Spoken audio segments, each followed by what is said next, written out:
नमस्कार दोस्तों, OCN network में आपका स्वागत है। 30 जुलाई को लोकसभा में जो कुछ हुआ, अनुराग ठाकुर ने जिस तरीके से राहुल गांधी पर एक बड़ा प्रहार किया, ये कह कर के कि जिनको अपनी खुद की जाति पता नहीं है, वो दूसरों की जातियां पूछते घूम रहे हैं और जाति गणना की बात कर रहे हैं। राहुल गांधी ही नहीं, राहुल गांधी के जितने रणनीतिकार हैं, जितने समर्थक हैं, पूरा इकोसिस्टम, लुटियन मीडिया और देश-विदेश का जितना भी उनका नेटवर्क है, अनुराग ठाकुर के इस प्रहार के बाद से भुन-भुनाया हुआ घूम रहा है और तरह-तरह के अब तर्क कसे जा रहे हैं, ढूँढे जा रहे हैं कि साहब राहुल गांधी की जाति पूछने की हिमाकत वो कैसे कर गए। राहुल गांधी और उनके जो भी रणनीतिकार हैं, वो तो ख़ैर इस घटना को बहुत लंबे समय तक भूलेंगे ही नहीं, क्योंकि ये तो जो कुछ कर रहे थे, जाति गणना को लेकर के या संविधान को लेकर के, जिस भी तरह की इनकी कुटिल नीतियाँ थी, उस पर तो वज्रपात हुआ ही है। और राहुल गांधी ने जिस तरीके से कहा मेरी इंसल्ट हुई है, उसको लेकर के भी जिस तरीके से फिर भारतीय जनता पार्टी की तरफ से उन पर प्रहार हुए, खास तौर से संबित पात्रा ने जो अगले दिन प्रेस कॉन्फ्रेंस की और कहा कि वैसे तो आप प्रधानमंत्री की जाति को लेकर के भी सवाल करेंगे। वो घांची हैं, नहीं हैं, तेली हैं, नहीं है, जनरल कैटेगरी के हैं या घांची ही हैं। और अगर आपसे कोई पूछ ले, तो आप रोने लगते हैं कि मम्मी, मम्मी मेरी इंसल्ट कर दी मेरी जाति पूछ करके। बहुत सारे प्रहार कई तरफ से हुए हैं और सोशल मीडिया में तो लोग अब ये पूछने लगे हैं कि भाई इनके दादा यानी फिरोज पारसी थे, इनकी दादी अगर नेहरू से समझें तो ब्राह्मण थी, सवर्ण थी। उनसे जो बच्चे पैदा हुए राजीव गांधी और संजय गांधी, जाहिर है वो पारसी ही होंगे। फिर राजीव गांधी की एक कैथोलिक से, एक ईसाई से शादी हुई सोनिया गांधी से। तो चूंकि यहाँ पिता की वंशावली चलती है, तो राहुल गांधी भी पारसी ही हुए। अगर दादा पारसी, तो उनका बेटा राजीव गांधी पारसी और राजीव गांधी का बेटा राहुल भी पारसी। यानी हिंदू तो किधर से भी नहीं है। तो क्या इसीलिए कि लोग ये सवाल ना खड़े करें कि साहब ये हिंदू नहीं है, ये अपने पारसी दादा फिरोज की जो प्रयागराज में जो पूर्व नाम इलाहाबाद था, वहां पर जो कब्र है, वहां पर भी नहीं जाते हैं। मतलब सोशल मीडिया बिल्कुल अटा पड़ा है। सवालों की इतनी तीखी बौछार हुई है कि इनके बचाव करने वाले भी सिर बचाने के लिए जगह ढूंढते फिर रहे हैं। समझ में नहीं आ रहा है कि क्या किया जाए। और राहुल गांधी तो उसके बाद से चुप्पी साध गए हैं। लेकिन आज मैं बात कर रहा हूं अखिलेश यादव की। क्या अखिलेश यादव को ये समझ नहीं है कि लोकसभा चुनाव निपटते-निपटते इंडी अलायंस से लगभग नाता ही तोड़ चुके हैं अरविंद केजरीवाल और ममता बनर्जी ने तो उसी समय नाता तोड़ लिया था। उन्होंने तो कह दिया था कि पश्चिम बंगाल में 2 सीटों पर लड़ना हो तो लड़ लो, नहीं तो हम सभी 42 सीटों पर कैंडिडेट खड़े करेंगे और उन्होंने कर दिए थे। यानी उन्होंने तो उसी समय कांग्रेस से पल्ला झाड़ लिया था और अरविंद केजरीवाल ने लोकसभा चुनाव खत्म होते ही कह दिया कि अब हम कांग्रेस के साथ नहीं हैं। दिल्ली में भी हम अकेले चुनाव लड़ेंगे, हरियाणा में भी और बाकी राज्यों में भी। ये केवल लोकसभा चुनाव तक का साथ था। ऐसा उन्होंने क्यों किया? और ये चीज अखिलेश यादव की समझ में क्यों नहीं आ रही है? और अखिलेश यादव तो अपने पिता मुलायम सिंह यादव से भी ऐसा लगता है कि कुछ सीखने को तैयार नहीं है। और इसलिए राहुल गांधी के साथ साथ अखिलेश यादव पर भी बहुत बड़े प्रहार हुए हैं। लोगों ने ये पूछा है, बल्कि पूछना शुरू कर दिया है। उत्तर प्रदेश के डिप्टी सीएम केशव मौर्य ने तो ये पूछा है कि मामला तो अनुराग ठाकुर और राहुल गांधी के बीच में चल रहा था, जाति को लेकर के, लेकिन ये अखिलेश यादव जिस तरीके से बीच में कूद पड़े, उससे लगा कि ये समाजवादी पार्टी के नेता कम और इस गांधी परिवार के दरबारी ज्यादा हैं। जरा देखिए उस पूरे प्रकरण में अचानक से किस तरह कूदे थे अखिलेश यादव। जो कुछ अनुराग ठाकुर ने कहा था, पहले जरा वो सुन लेते हैं। उसके बाद राहुल गांधी ने जो कहा, राहुल गांधी ने तो हालांकि 3 किस्तों में कहा, लेकिन कोई एक सुन लेंगे उनका। और उसके तुरंत बाद अखिलेश यादव जिस तरीके से बीच में कूदे, उसको लेकर के सवाल उठ रहे हैं। की बात बहुत की जाती है। माननीय सभापति जी, जिसकी जात का पता नहीं वो गन्ना की बात करता है।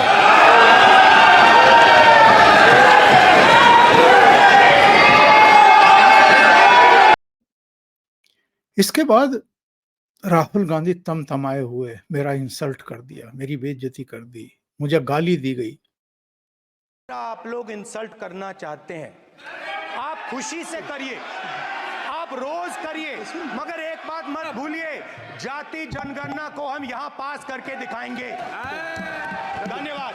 जितना करिए। पता है इसके तुरंत बाद क्या किया अखिलेश यादव ने और क्यों किया, ये अब शायद वो सोच रहे होंगे, क्योंकि जिस तरीके से लोगों ने सवाल खड़े किए हैं कि भाई आप बीच में राहुल गांधी के बचाव के लिए क्यों कूद पड़े, आप क्यों उनके प्रति सदन के भीतर खड़े होकर के वफादारी दिखा रहे हैं। इंडी गठबंधन के सहयोगी तो और भी हैं ना, डीएमके के नेता भी हैं, टीएमसी के भी हैं, जेएमएम के भी हैं, उद्धव ठाकरे के भी चुन करके आए हैं, वो क्यों नहीं खड़े हुए। ये अखिलेश यादव ने ही क्यों गलत संदेश दिए और क्या कहा इन्होंने, सुनिए जरा। पूछना चाहता हूं, आपने जाति कैसे पूछ ली है बताइए बस। आप जाति कैसे पूछ सकते हैं, आप बताएं जाति कैसे पूछ सकते हैं। आप पूछ के दिखाओ जाति तुम, आप जाति कैसे पूछोगे, तुम कैसे पूछोगे जाति। तुम तड़ाक पर आ गए थे अनुराग ठाकुर के साथ में। एक तरफ तो ये पार्लियामेंट में खड़े होकर के कह रहे हैं कि आपने जाति कैसे पूछी, और दूसरी तरफ सोशल मीडिया पर इनका एक और वीडियो जारी कर दिया गया जिसमें ये पत्रकार से नाम और जाति पूछ करके उसका मजाक उड़ा रहे हैं। जाति कैसे पूछ ली है बताइए बस। आप जाति कैसे पूछ सकते हैं, आप बताएं जाति कैसे पूछ सकते हैं। आप छोड़ो अपना कैमरा कहीं और ले जाओ, चलो आप लॉ एंड ऑर्डर की बात कर रहे हैं, लेकिन तुम पिछड़े हो कि क्या, नाम क्या तुम्हारा। नहीं नाम बताओ इनका क्या है, नाम बताओ। हाँ मिश्रा जी, अरे मिश्रा जी कुछ तो शर्म करो। पहले उनसे पूछा कि पिछड़े हो क्या, फिर पूछा कि इनका नाम क्या है। जब पता लगा कि ये पत्रकार कोई मिश्रा हैं तो दूसरे तरीके से बात करने लगे, मजाक उड़ाने लगे और हिकारत की दृष्टि से कहा, अरे छोड़ो मिश्रा जी, ये क्या है। और केवल इनकी बात नहीं है साहब, ये देखिए किस तरीके से ये अनुराग ठाकुर को बेइज्जत करना चाहते थे, ये पूछ करके कि हिमाचल में जो एक चैल जगह है जहां पर मिलिट्री का स्कूल है, कभी वहां गए हो क्या। लेकिन इसमें भी अनुराग ठाकुर ने इनको मुंह तोड़ जवाब दिया। चैल जानते हैं आप कहाँ है, चैल जानते हैं आप कहाँ है, कभी गए हो उस मिलिट्री स्कूल में? मैं खुद मिलिट्री स्कूल का पढ़ा हूँ। और आप परमवीर चक्र की बात कर रहे हो तो हम भी तमाम नाम गिना सकते हैं। माननीय सदस्यों से मैं आग्रह कर रही हूँ आपस में चर्चा न करें। ये सभापति महोदया, ये सभापति महोदया जी एक मिनट से भी कम, मैं आपके सामने कहना चाहता हूं, ये तो केवल मिलिट्री स्कूल गए हैं। मैं आज भी टेरिटोरियल आर्मी के 124 रेजिमेंट में कैप्टन के रैंक पे अपनी सेवाएं दे रहा हूं। अखिलेश जी केवल ज्ञान मत बांटिए, राहुल गांधी जी के साथ बैठकर अब वहां बुलाने का धो दिया ना अनुराग ठाकुर ने कि राहुल गांधी के साथ बैठ करके अफवाहें उड़ाना बंद करिए। आप तो केवल मिलिट्री स्कूल में पढ़े हैं। मैं आज भी टेरिटोरियल आर्मी में कैप्टन के रूप में मिलिट्री में सेवाएं दे रहा हूं। इसके बाद क्या रह गई? और जिनके साथ ये खड़े हैं उनकी छवि क्या है? जो राहुल गांधी अपनी जाति पूछने पर, और सीधे राहुल गांधी से वैसे पूछा भी नहीं था, उन्होंने तो ये कहा था कि जिनको अपनी जात पता नहीं है या जिनकी अपनी कोई जात नहीं है वो लोगों से जात पूछते फिर रहे हैं। और राहुल गांधी खड़े हो गए क्योंकि वही अपनी जात नहीं बता रहे हैं और दूसरों की जात पूछते फिर रहे हैं। सुन लीजिए। नाम क्या आपका? हाँ, आप शिव प्रसाद जी हैं। आपके मालिक का क्या नाम है? आपके मालिक का क्या नाम है? क्या नाम है? नाम बताओ, नाम बताओ। ओए मारो मत यार, मारो मत उसको, मारना नहीं है। मीडिया कर्मी से कितनी बदतमीजी के साथ राहुल गांधी बात कर रहे हैं। नाम बताओ, नाम बताओ, मीडिया के मालिक का नाम बताओ। और उत्साह में इनके कार्यकर्ता उस पत्रकार के साथ मारपीट कर रहे हैं तो कह रहे हैं कि मारपीट मत करो उसके साथ। ये इन्होंने वातावरण क्रिएट कर रखा है बाहर। मारना नहीं है। नाम बताओ उसका। वो ओबीसी है? नहीं। वो दलित है? नहीं। वो अगर दलित नहीं है, ओबीसी नहीं है तो वो तो बहुत बड़ा अपराधी हो गया साहब। वो मीडिया में आ ही कैसे सकता है? ये इन्होंने जहर के बीज बो रखे हैं समाज में। और एक और सुन लीजिए, इन्हीं का, राहुल गांधी का सुन लीजिए। ये प्रधानमंत्री नरेंद्र मोदी की भी जाति के बारे में किस तरह की बातें कर रहे हैं। प्रधानमंत्री की जाति के बारे में ये बात कर सकते हैं सार्वजनिक तौर पर, सड़क पर खड़े होकर के, लेकिन पार्लियामेंट में कोई इनकी जाति पूछ ले तो इनको आग लग जाती है। जाति क्या है? घांची, घांची, मोट घांची, गुजरात में। ये ओबीसी जात नहीं थी। इसको 2000 में बीजेपी की सरकार ने ओबीसी बनाया। इसका मतलब हिंदुस्तान के प्रधानमंत्री जाति जनगणना इसलिए नहीं कर रहे हैं क्योंकि ओबीसी है ही नहीं, वो है ही नहीं। कुछ आया आपकी समझ में कि ये क्या कहना चाहते थे, क्या नहीं कहना चाहते थे? केवल प्रधानमंत्री को जाति को लेकर के प्रधानमंत्री की उन पर अटैक कर रहे थे, वो भी रोड पर खड़े होकर के माइक लेकर के।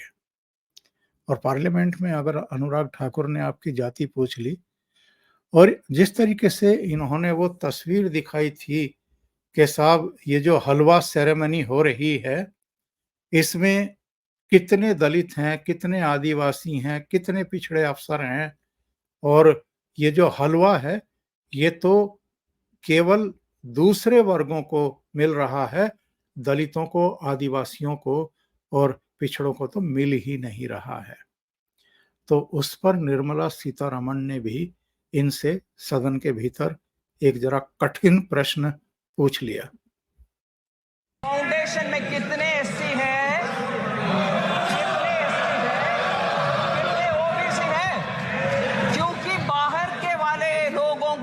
नाम पढ़ना नहीं है, 9 लोग हैं, कोई एससी नहीं है।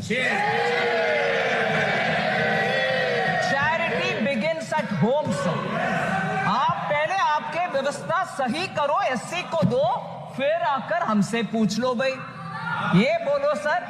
फिर दूसरा एक उदाहरण देती हूं sir, Rajiv Gandhi charitable trust, उसमें 5 लोग हैं बोर्ड ऑफ ट्रस्टीज में, नाम नहीं पढ़ रही हूं सर, मगर मुझे एक भी एससी नहीं दिखाई।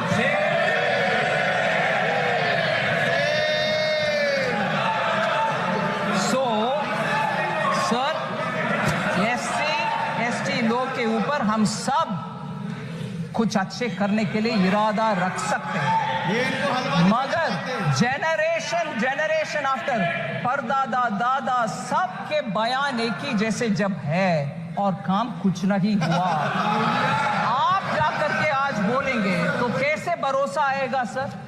और ऊपर से हलवा जैसे एक इमोशनल सेंटिमेंटल मैटर जिसमें पूरे उस मिंट का फाइनेंस मिनिस्ट्री के स्टाफ बंद अंदर कमरे में ये रह करके काम करते हैं, उनके मुंह मीठा करने का काम में आप ऐसे प्रश्न चिन्ह। राहुल गांधी चुप्पी साधे बैठे और उनके इर्द गिर्द के जो उनकी चापलूस मंडली है वो अपनी भड़ास निकाल रहे हैं, क्योंकि प्रधानमंत्री नरेंद्र मोदी ने भी एक्स पर एक मैसेज के साथ अनुराग ठाकुर का स्पीच शेयर करते हुए कहा था कि ये स्पीच जरूर सुनिए। तो तब से तो और ज्यादा इनको आग लगी हुई है।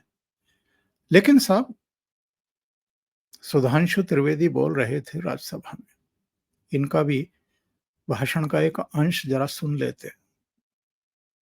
आंकड़ों का प्रतिबिंब होता है, मगर कुछ लोगों की आंखें ऐसा धोखा खाती हैं कि उन्हें आंकड़े सही समझ में नहीं आते। हमारी सरकार आने से पहले 10वें नंबर की अर्थव्यवस्था थी, वो कमजोर थी। आज 5वें नंबर की अर्थव्यवस्था है, वो अच्छी है, मगर इनको वो अच्छी और ये बुरी लगती है। जब 74,000 रुपए पर कैपिटा इनकम थी तो वो अच्छा था, अब 2,12,000 रुपए पर कैपिटा इनकम है तो वो खराब है। 10% महंगाई अच्छी थी, 5% महंगाई खराब है। ग्रोथ रेट 5% से कम थी, वो अच्छी थी, और अब ग्रोथ रेट 7.2 और कुछ सीमाओं में 8% है तो वो खराब है। मगर सभापति महोदय, समझा जा सकता है जिनकी संख्या की समझ ऐसी हो कि 99 बड़ा है और 240 छोटा है, 22% वोट अच्छा है, 38% वोट कम है, तो वो सहज ही समझा जा सकता है। जिनकी सोच ऐसी हो कि थर्ड टर्म में गवर्नमेंट बनाना पराजय है और थर्ड अटेम्प्ट में थर्ड डिजिट टच न कर पाना ऐतिहासिक विजय है, मुझे लगता है। परंतु एक बात मैं कहना चाहूंगा कि इतना तो कम से कम उनको अख्तियार मिला है कि पहली बार नेता प्रतिपक्ष का पद उनको मिला है। इस बात के लिए मैं उनको शुभकामना देना चाहता हूं। और राजीव शुक्ला जी ने अभी एक शेर बोलते हुए कहा था ना कि वो शोहरत आई है, वो गई भी हो सकती है। तो वो जिस ढंग के लहजे और जिस ढंग के तेवर दिखा रहे हैं, उनके लिए मैं कहना चाहूँगा, हमारे यूपी की एक शायरा है, इमरान प्रतापगढ़ी जी को याद होगा, उनकी बड़ी फेमस नज्म है कि खामोश लब हैं, झुकी हैं पलकें, दिलों में उल्फत नई नई है। मगर यहाँ तो उल्टा है, गुस्ताख लब हैं, तनी हैं बौहें, दिलों में नफरत नई नई है। मगर उसके आगे की लाइन है, जरा सा कुदरत ने क्या नवाजा जो आके बैठे हो पहली सफ में, यानी फर्स्ट रो में। जरा सा कुदरत ने क्या नवाजा जो आके बैठे हो पहली सफ में, अभी से उड़ने लगे हवा में, अभी तो शोहरत नई नई है। तो अब मैं कहना चाहूंगा कि उनको हवा से उतारकर धरातल का कुछ इतिहास बताना चाहिए। राहुल गांधी की आरती चारों तरफ उतर रही है। 2 ट्वीट दिखाता हूं, 2 एक्स पर मैसेज दिखाता हूं। एक जयपुर डायलॉग का है, उन्होंने लिखा है कि इमेज 1 मिलिट्री वाला नेता यानी अनुराग ठाकुर, और इमेज 2 मिलिट्री स्कूल में पढ़ा हुआ नेता यानी अखिलेश यादव, गोल टोपी लगाए हुए, मुसलमानों वाला गमछा डाले हुए, और ये पांचजन्य का जिसमें लिखा है टेरिटोरियल आर्मी की वर्दी में भाजपा सांसद अनुराग ठाकुर। और ये 2 चित्र पार्लियामेंट के बाहर अनुराग ठाकुर और मुसलमानों से ईद की मुबारकबाद देते हुए अखिलेश यादव। लेकिन वो यक्ष प्रश्न तो अभी है, अखिलेश यादव ने ये खड़ी लकड़ी क्यों ले ली? क्यों राहुल गांधी और गांधी परिवार के दरबारी बनकर के उनके प्रति वफादारी दिखाते हुए पार्लियामेंट में दिखाई दिए? और इसका क्या हश्र होने वाला है, इसकी क्या कीमत ये आगे चल कर के उत्तर प्रदेश में चुकाएंगे, इसका अंदाजा इनको है नहीं। थोड़ा बहुत अगर ममता बनर्जी और अरविंद केजरीवाल से सीख ले लेते तो शायद इस तरह की गलती ना करते। अभी के लिए इतना ही। बहुत बहुत धन्यवाद। अगर आपको ये चैनल और इसके कंटेंट पसंद आ रहे हैं तो लाइक करें, कमेंट करें, वीडियो को शेयर भी करें। अभी तक अगर आपने ये चैनल सब्सक्राइब नहीं किया है तो सब्सक्राइब कर लें और साथ में लगे बेल आइकॉन को दबा दें ताकि आगे आने वाले वीडियो और उनके नोटिफिकेशन आप तक पहुंचते रहें। बहुत बहुत धन्यवाद। नमस्कार।